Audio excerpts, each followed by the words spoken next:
Good evening and thank you for joining us. I'm Mark Hanrahan. Welcome everyone, I'm Jane McCarthy. As cities and states sue the makers of prescription opioids, a different problem is emerging: counterfeit pills. 3 teenagers in Western Washington died because they were laced with fentanyl. We wanted to know if police are seeing those fake pills pop up here in Spokane. KREM 2's Brandon Jones has more. Overdose deaths of 3 students in the Seattle area were apparently caused by knockoff oxycodone pills that are 50 times more potent than the drug heroin. The Center for Disease Control credits synthetic pills laced with fentanyl to a spike in overdose deaths across America. Most knockoffs are bought on the street, and that makes it harder to see the difference between something prescribed by doctors. The Spokane Police Department says the drug is something the narcotics unit has absolutely come by. Usually the primary ingredient becomes fentanyl, as far as the part that will get you high. And the problem is you have no idea when you purchase any of this stuff where they came from. So they can be fabricated to look exactly like an OxyContin pill. Health consequences can be deadly if you purchase these kind of drugs off of the street. Mexi Blue and Roxy are some of the names associated with this knockoff, and if you come across them, you should stay as far away from them as possible. Both pills have a distinctive blue color and share similar traits, but the fakes have an M on one side and a 30 on the upper half of the other side. I talked to the Spokane Regional Health District and they said they aren't aware of any situations in Spokane that are similar to the one that has happened in King County. If you're someone you know has a problem with any type of opioids, you should seek help and contact a treatment program immediately. In Spokane, Brandon Jones, KREM 2 News. And Washington health experts are now suggesting more people keep overdose reversal drugs on hand as the number of fentanyl cases rise in this state. This past summer, the state made naloxone available over the counter at pharmacies. Parents can have it, teens can carry it. It's something that's a very safe medication. And we have a statewide standing order, basically a statewide prescription for naloxone. The state has spent $100,000 to supply needle exchanges with free fentanyl strip tests. These tests detect the presence of fentanyl, which is up to 100 times more powerful than heroin, and it's also cheaper. In other news, Speaker of the House Nancy Pelosi was in Seattle today. She was talking about skyrocketing costs of prescription drugs. Speaker Pelosi has been working with the White House and President Trump to try and lower the cost of prescriptions. Pelosi's plan would make lower prices negotiated by Medicare available to all Americans. It would also require drug makers to pay rebates if their prices go above the inflation rate.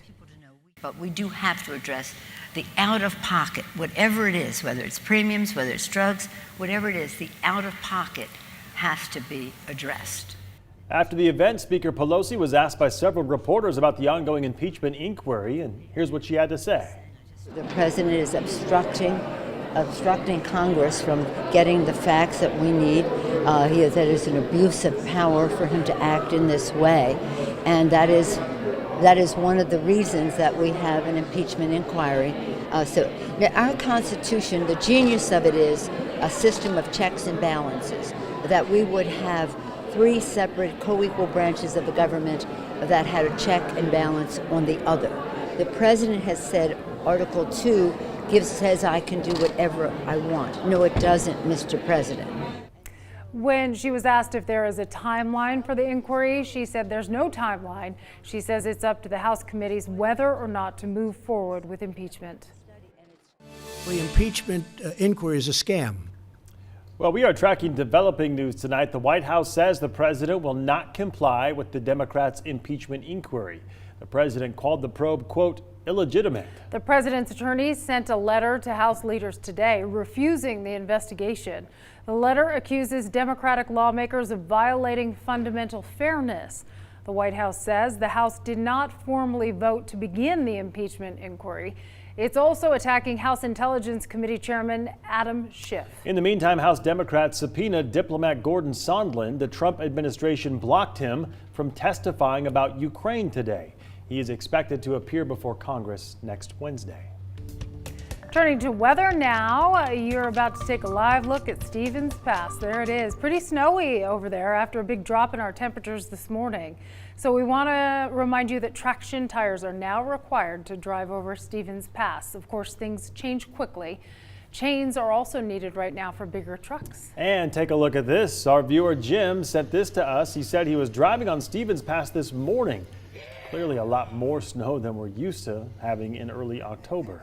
All right, let's get straight to Tom Sherry in the Weather Center tracking a winter weather advisory. Tom? Yeah, we have that video, by the way, on our website. And what you didn't hear there is Jim goes, woo-hoo, as he's driving along the path. So clearly a fan of winter weather. This is what it looks like right now up at Snoqualmie Pass. More slush now, kind of just bare our wet roads with most of the snow off to the side. But more snow is on the way tonight.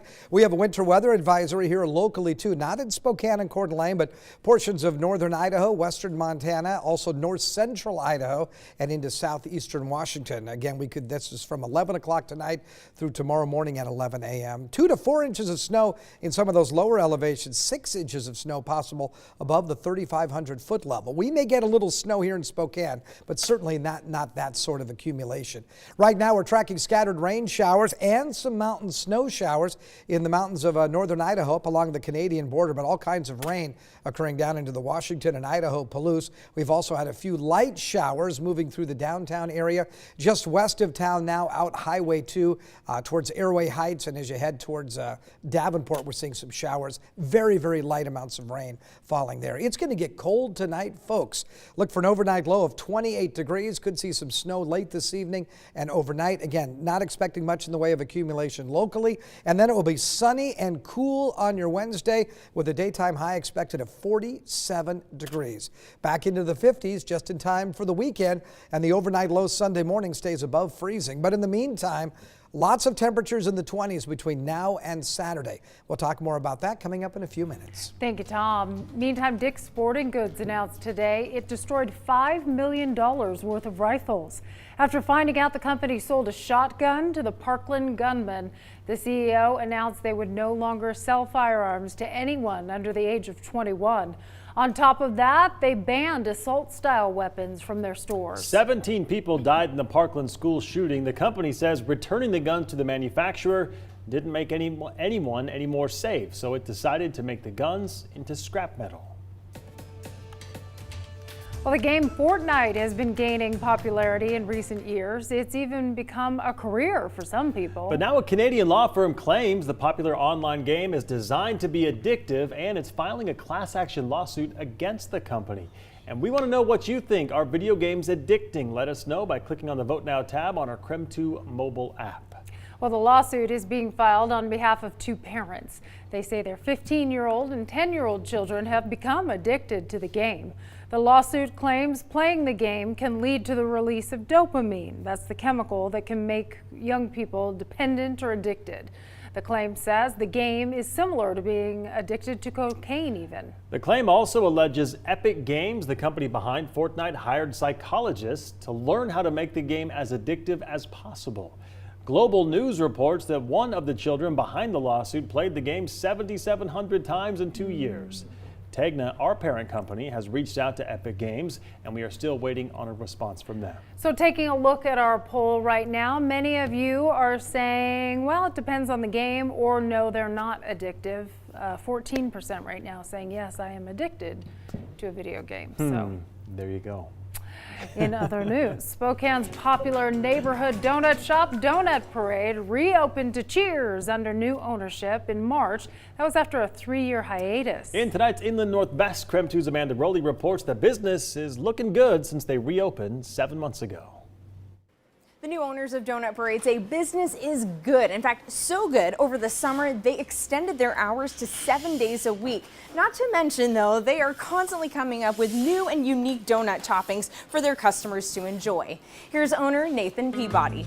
My favorite donut is one we don't have today, but it's our coffee cake donut. Almost 7 months. Almost 7 months. Been a lot of things we expected, a lot of things we didn't expect, but we're all still having fun. I can take very little credit personally for the creativity that you see here. It is primarily the decorators, which Lily is one, and they come to me with ideas. Hey, can we do this? Here's the supplies I need, and if it sells, we do it. Top 3 most popular creative toppings. Well, there's obviously bacon. That's not original to us by any means. That's one of our more popular is bacon. The candy ones for sure. And then that we don't have them today, but we also just started doing the giant donuts. They're rounds about that big, and then cakes that are the size of the dozen boxes and stuff like that. People are always curious, but anytime you get something like pineapple jalapeno, it's either love or hate. We have the Polish sausage wrapped in donut dough, and we serve that with maple bacon or gravy or chili and cheese. That's my favorite. Most people that I've talked to personally have felt like it's still the old donut parade. Definitely a twist on the old donut parade, but we hope that the feel stays the same. Amanda Rowley, KREM 2 News. All right. Good to see him doing well. Right, it is good. And I have a quick question for you. Your favorite donut? I'm kind of old-fashioned because I like the old-fashioned. It's always a good one. Yeah, how Just about you? a classic maple bar for me. Yeah. Pretty simple, right? They're always good. Yeah.